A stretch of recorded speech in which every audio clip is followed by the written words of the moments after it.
What's up mga kahabi, nandito ako sa fish pond ng mga koi.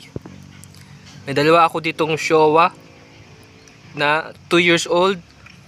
At pag nag 3 years na sila, saka ko na sila i-breed. Pero batang-bata pa lang sila, hindi pa malaman kung lalaki o babae yung itong dalawang Showa. Nakakita ko.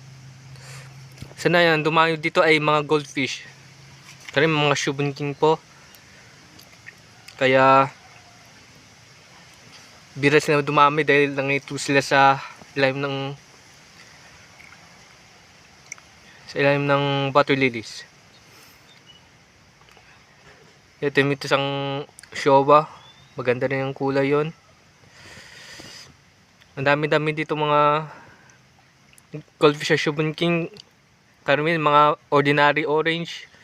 Lumalabas din ng 2-colored Shubun King, red and white. Karamihan mga Kohaku Shubun King. Pero hindi ko alam kung nakakalabas sila ng tricolored o yung kaliko. Karamihan ang lumalabas dito yung mga mapuputi at na may 2-colored lang lumalabas. Karamihan may mga orange na Shubun King na lumalabas din. So ito na mga kahabi, yung fish pan ko na may koi at saka Shubun King. Like and subscribe.